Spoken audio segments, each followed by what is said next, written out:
Boa noite, audiência 247. Estamos chegando com o 22 horas, o seu giro de notícias, trazendo todos os destaques do Brasil e do mundo nesta segunda-feira, 2 de fevereiro de 2026. Eu sou Ricardo Leguton e no programa de hoje vamos abordar a remuneração do presidiário mais chorão do país. É isso mesmo que vocês leram aí no título do programa. Jair Bolsonaro, cuja família vive dizendo que ele está numa ditadura, que ele é um preso político, perseguido, que não tem direitos, ele recebe 100 mil reais por mês. Vou abordar hoje comigo aqui no 22 horas o teólogo, filósofo e escritor José Alessandro Neves, é o nosso comentarista convidado de hoje aqui no 22 horas. Filósofo e escritor, bem-vindo ao 22 horas, José Alessandro, tudo bem? A gente não está aqui fazendo crítica à religião. A gente está tentando entender o comportamento religioso, essa engenharia ideológica que se apropriou do aparato religioso, da fé, do símbolo cristão. A gente não está falando, Ricardo, de cristãos de qualquer ordem de fé ou segmento evangélico que vivem suas vidas, acreditam piamente nos símbolos sagrados, querem o melhor do Brasil. A gente está falando claramente de pessoas que têm um histórico evidente de qualquer relação com a própria religião. Tomando salvo Silas Malafaia, mas que tomaram, se apoderaram do aparato religioso para construírem um capital simbólico e de poder, como é o caso do Dallagnol. O Dallagnol, todos sabem que ele já teve um mandato cassado. Como o mandato cassado, Ricardo, e aqui permita dar uma breve prévia sobre o problema, ele perdeu a legitimidade jurídica formal, que era a imunidade parlamentar do artigo 53, ainda salvaguarda com a EC 35. Ele perdeu. Então ele está desesperado. E ele precisa andar na linha. E ele já está ainda sendo investigado e outros processos que podem levá-lo para cadeia. Então, qual é a finalidade e a estratégia? É tentar criar uma narrativa típica a que Freud falou em Psicologia das Massas, né? Anatomia do fascismo, muito claro, é agitar a boiada para se blindar de tudo isso. Então, a gente sabe que é isso que está acontecendo, tá? É a tentativa do Dallagnol ter um reposicionamento político, uma espécie de rebranding público. É isso que ele quer. É construir uma autoridade moral sem uma mediação institucional. Usando quem? Malafaia, Nicolas Ferreira, os que usam a fé, os que usam a religião de forma instrumentalizada como estratégia de mobilização. E aí é o meu direito aqui de dizer, por que, Ricardo? Tudo que não presta, essa gente traz para o Brasil. Ou seja, é a síndrome de vira-latas. Ou seja, veneraram e adoraram, na Avenida Paulista, um símbolo norte-americano, a figura de um presidente que nós vimos o que está fazendo e o quanto ele tem um olhar, né, carinhoso para o Brasil, né? E agora trazem um projeto de mobilização, de missão, de despertamento.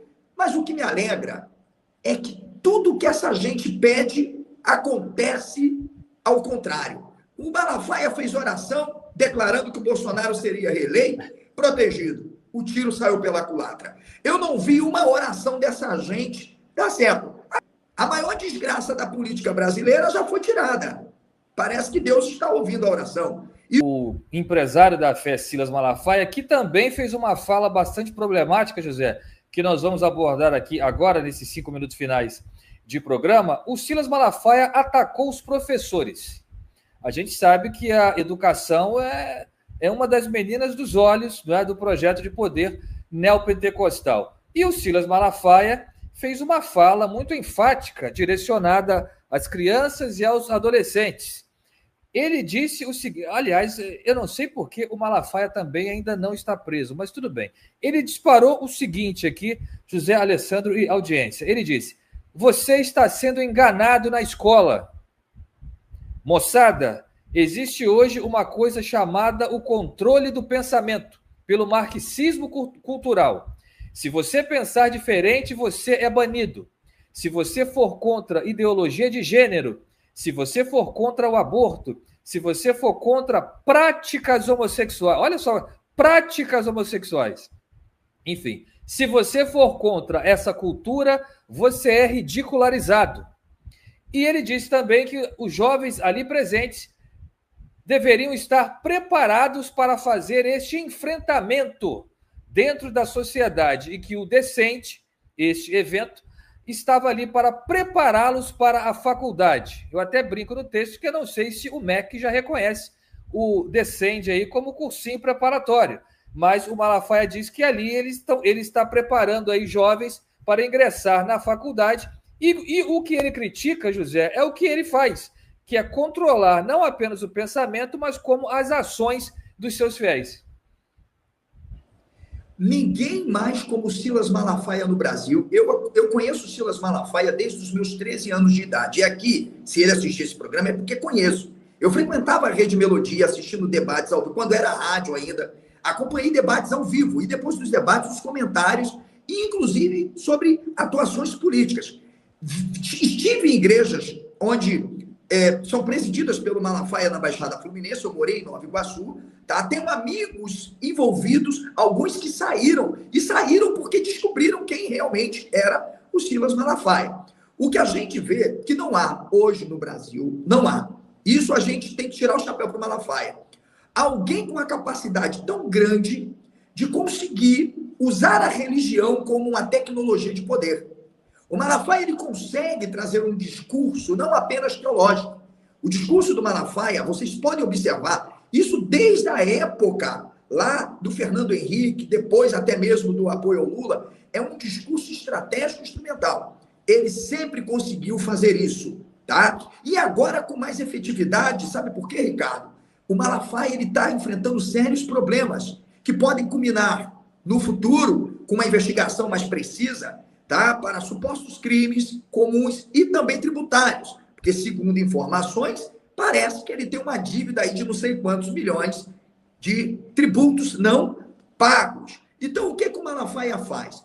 Ele opera com uma teologia de guerra cultural. O que ele falou demonstra o caminho do olavismo no Brasil, que é a ignorância. É o resultado de quem escreveu uma obra. Tudo que você precisa saber para não ser um idiota, e levou milhares de pessoas para cultuarem extraterrestres, invocarem alienígenas, cultuarem pneus, né? Arriarem as calças e mostrarem o bumbum todo defecado em rede nacional. Então, a gente está percebendo que essa é uma estratégia comum que sempre foi utilizada pela direita, sobretudo extrema-direita, na Alemanha, na Itália, que é a ignorância. Quanto mais você idiotizar as massas, mais fácil fica para você dominá-las. Eu fiz um vídeo exclusivo, está no meu canal, refutando todas as premissas, todas as falácias do Malafaia, sobre professores doutrinadores, universidades fábricas de comunistas, direitos humanos, que inclusive, segundo ele, de agenda marxista. Então, Ricardo, voltando para você, nós estamos diante de um discurso simplista, estratégico e ideológico que demonstra claramente uma simplificação da própria realidade social. O Malafaia pretende produzir justamente identidades morais antagônicas e criar aquela ideia de bem e mal. E mais, ele está lutando para conseguir colocar aqui na nossa Carta Magna a chamada imunidade pastoral. Esse é o desejo dele, porque ele já declarou, quando teve o passaporte apreendido, que não pode fazer isso com o pastor. Onde nós vamos parar? Então, o sonho do Malafaia, imagine, é que aqui, anexo ou apenso ao artigo 53, tenha um instituto imunidade pastoral, para que eles possam continuar fazendo isso que eles estão fazendo no Brasil e justificar que é liberdade de crença e opinião.